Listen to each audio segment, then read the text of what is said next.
사모님 너무 고우세요. 당황하는 사모. 무뚝뚝한 신랑한테서는 죽었다 깨어나도 듣지 못할 말. 우리 아파트 동대표 중엔 외모가 꽤 뛰어난 사모님이 하나 있다. 키는 170 정도에. 얼굴에 대한 느낌은 웃을 때 약간 미스코리아 진 출신의 배우 김성령 느낌도 살짝 나고 평소 땐 약간 새침하면서도 정숙한 느낌의 암튼 굉장히 미인이다. 처음 그녀를 보았을 당시에 우리 아파트 주민일 거라곤 생각도 못했다. 강남의 고급 아파트에서 사는 귀티나고 우아한 돈 많은 사모님처럼 보였는데 누가 그녀를 이런 경기도 후미진 곳에 위치한 아파트 동대표로 생각할까? 내가 눈에 콩깍지가 씌었는지 유부녀인 그 사모님에게 자꾸 마음이 가는 거다. 입주민들에게 잘 보이려고 직원들과 다소 무리하게 일을 했는데 종종 그 사모님이 지나가면서 너무 무리하지 말고 쉬엄쉬엄 하세요. 라고 달달한 말을 뱉고 갈 때면 좋아지는 감정이 요동치고 가슴이 마구 설레이더라고요. 나른한 오후 어느 날 백삼동 1201호 사모님이 잠깐 집으로 오라고 나를 부른다. 네, 사모님 바로 출발할게요. 바로 그 동대표 사모님이다. 김 소장 올해 몇 살이라고 했지? 42살이라고 한 거 같은데 맞나요? 네, 맞습니다, 사모님. 이혼했다고 들었는데 현재는 싱글인가요? 만나는 사람은 따로 없나요? 네, 아직까지는 없는데요. 아직 한참 나이인데 여자친구가 없어 어떡한데. 손님님도 참 딱하시네요. 그런 말 나온 김에 사모님이 한 명 소개시켜 주시죠. 그래요? 그럼 어떤 스타일을 좋아하시는데요? 저는 당연히 사모님 같은 스타일이죠. 하, 뭐야? 김 소장 농담도 잘하네. 나같이 늙은 사람이 뭐 좋다고 그런 말을 해. 그래도 김 소장, 여자 보는 눈은 좀 있는 것 같긴 하네요. 호호호. 사모님 같은 여자라면 환갑 넘은 여자라도 언제든지 콜입니다. 나이가 무슨 상관이에요. 느낌이 중요한 거죠. 그러다 시원한 아이스 아메리카노를 한 잔 타서 내오시더니 안 바쁘면 좀 더 놀다 갈래요? 그러시는 겁니다. 그렇게 거실 소파에 나란히 앉아서 대화를 시작했습니다. 암튼 이런저런 개인사를 이야기하다 보니 편해지더라고요. 그분은 제가 자기 대학생 때 만나던 남자친구와 닮았다며 이뻐해 주셨죠. 그렇게 시간이 흘러 제가 돌아가야 할 시간이 다가오고 저 이만 가보겠습니다. 난 아무 일 없는 듯 일어나 현관 쪽으로 걸음을 옮긴다. 잠깐만요, 김 소장님. 그녀가 조금만 더 있다 가라며 날 불러 세운다. 근데 오늘따라 어깨가 왜 이리 아픈 거지? 그녀는 평소 목과 어깨가 수시로 뭉치고 뻣뻣하거나 담이 쉽게 결리는데 오늘따라 심하게 더 아프다며 김 소장님이 한번 봐줄 수 있겠어요? 부탁을 해온다. 그리곤 어머나 현장 일을 오래 했다더니 소나기 힘이 장난이 아니네요. 너무 시원하고 좋아요. 그녀의 집을 나서는데 사모님이 내 뒤통수에 대고 우리 소장님 수고하셨어요. 라고 말한다. 그냥 김 소장도 아니고 우리 소장님이라 부르는 건 날 좀 더 특별히 여긴다는 소린가? 나는 민망해서 서둘러서 관리사무소로 돌아왔다. 최근 아파트 입주민들의 온갖 갑질과 횡포로 아파트 관리소장 평균 근속연수가 2년도 채 되지 않는 곳이 허다하다. 그만큼 육체적인 것보다 정신적인 스트레스로 감정 소비가 극심한 직업이기 때문이다. 수만 가지 민원들과 온갖 갑질 속에 힘들면 그만둬라는 식으로 우리를 상대한다. 나는 그들이 시키는 대로 하고 원하는 대로 할 수밖에 없다. 나는 아파트 관리인 치곤 상당히 젊은 편에 속한다. 그래서 현재 아줌마들의 전폭적인 지지로 나는 4년째 이 아파트에서 보기 드물게 사랑받는 관리소장으로 일하고 있다. 안녕하세요. 올해 42살이고 제 직업은 아파트 관리소장입니다. 4년 전 이혼하고 혼자 사는 돌싱남이고요. 남들이 흔히 말하는 부실한 남편도 아니었고 가정을 꾸릴 능력이 없는 돈 못 버는 남편도 아니었습니다. 단지 직업이 현장 일을 하다 보니 남들이 소위 말하는 노가다꾼이었다. 전문대 토목과 졸업 후 산업기사 자격증을 따고 전국 8도를 다니며 고속도로 터널 뚫는 공사 현장에서 일을 해왔기에 가정에 약간 소홀할 수밖에 없는 상황이었죠. 현장이 멀고 바쁠 때는 한 달에 두세 번만 집에 들어갔고 장마철이나 현장 일이 없을 때는 보름이고 한 달이고 집에서 지낸 적도 있다.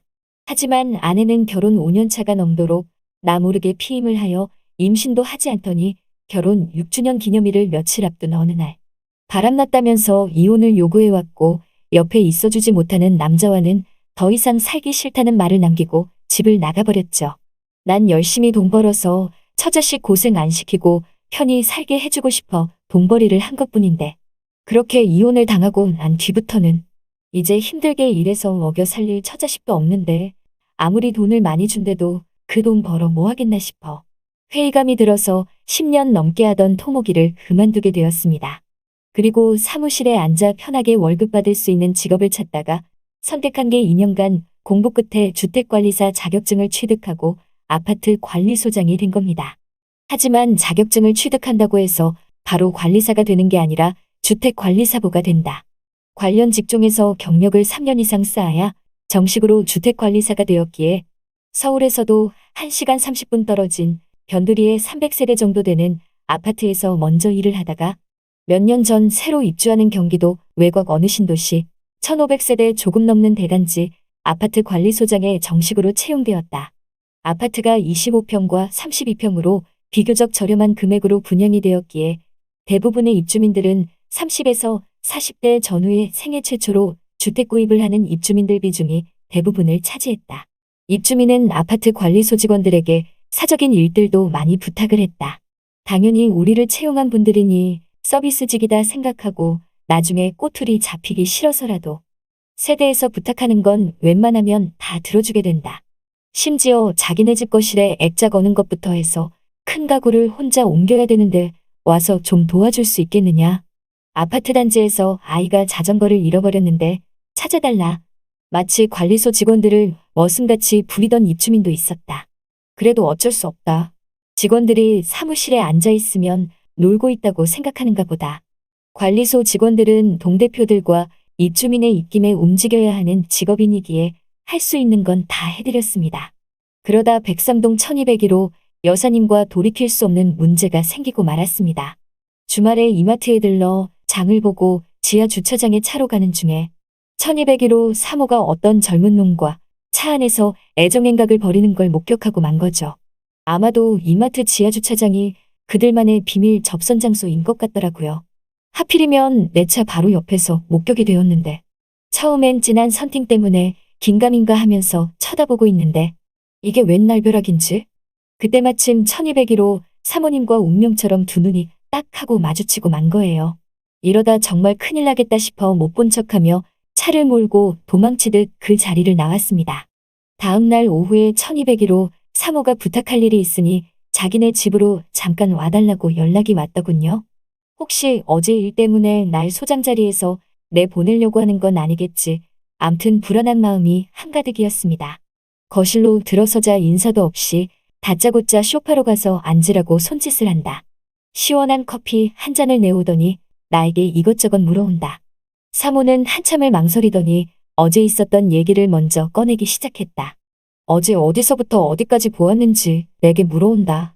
난 사실대로 낯선 남자와 차에서 접선하는 걸 봤다고 얘기를 하자 비밀로 붙여달라며 애원을 하기 시작했다. 그리고 얘기인즉슨 사실 자기 남편과는 3년째 갑방을 쓰고 있다고 했다. 일명 쇼윈도 부부. 아이들 가정교육 때문에 부부 사이는 유지하되 그 이상 그 이하도 아닌 무늬만 부부. 그리고 어제 만난 남자는 채팅앱으로 만나 가끔 심심할 때 보는 친구라고 했다. 그리곤 나에게 흐느끼며 애기를 한다. 제발 이 사실을 비밀로 해달라고 아파트 입주민들한테 소문 안 나게 해달라고 나한테 앵겨붙으며 비밀로 해달랜다. 그러면서 자긴 쇼원도 부부니깐 배우자가 각자 다른 이성을 만나 데이트를 해도 부부 사이엔 문제될 것은 하나도 없다네요. 스스로에겐 부끄럽진 않지만 동네 이상한 소문이라도 날까봐 두렵다는 겁니다. 거참 곤란곤란하네요. 어떻게 해야지? 그럼 매니브론 좀 그렇고 시간 날 때 술 한잔 사주신다면 비밀 지켜드릴게요. 휴일날 조용한 곳에서 그녀를 만나 술을 마시기 시작했다. 흥이 점점 오를수록 술병은 비어갔고 술을 더 주문해 먹으며 이런저런 얘기를 나눴다. 젠장, 사모님 같은 분과 한 집에서 사는데 쇼윈도 부부라니. 나는 대체 뭐람? 정말 불공평한 세상이야. 술김에 속에 담고 있던 말을 내뱉고 말았다. 그리고 소주잔이 몇 순배 더 오갔고 이제 사모의 얼굴은 홍당무처럼 빨개졌다. 사모님 그거 아세요? 갑자기 물어본 나의 질문에 사모는 눈을 왕방울만하게 뜨면서 나를 쳐다본다. 사모님 너무 고우세요. 당황하는 사모. 무뚝뚝한 신랑한테서는 죽었다 깨어나도 듣지 못할 말. 그런 이야기를 거침없이 쏟아놓는 외간 남자 앞에서 지금 사모는 당황하는 것이다. 사모님 심심할 때 가끔 보는 남자로 저는 어떨까요? 김 소장님을요? 그러자 사모는 잠시 동안 고민에 빠진 듯 아무 말이 없었다. 사모님이 원하시지 않는다면 언제든지 헤어져 드리겠습니다. 하지만 이마트 주차장에서 사모님이 외간 남자랑 같이 있는 모습을 본 후로 자꾸 신경이 쓰이더라고요. 고개를 떨군 채 말이 없는 사모. 죄송합니다. 괜한 말씀을 드려서 방금 했던 말은 없었던 일로 하겠습니다. 잠깐만요, 소장님. 그녀가 날 불러 세우더니 드디어 결심을 한 모양이다. 그날 이후 그녀는 이틀이 멀다 하고 심심하다고 연락이 온다. 이건 착한 갑질에 속하는 걸까요? 아무튼 난 아파트 관리소장으로 5년 넘게 이곳에서 일하고 있다. 2020년 5월 서울 강북구의 한 아파트에서 경비원으로 일하던 50대 남성이 입주민의 수차례 폭언과 폭행, 갑질에 시달리다 스스로 목숨을 끊은 사건이 있었습니다. 그동안 자성의 목소리가 높아지며 아파트 관리소 직원들의 노동환경 개선이 필요하다는 지적이 나왔지만 부당 해고 및 갑질 문제는 여전히 사라지지 않고 있습니다. 아파트 입주민 여러분, 이제라도 관리소 직원분들께 너무 갑질하지 말아주세요. 그들도 누군가의 연인이고 누군가의 아버지이고 아들이자 남편입니다. 다들 우리 아파트처럼 웃으며 지냈으면 좋겠네요.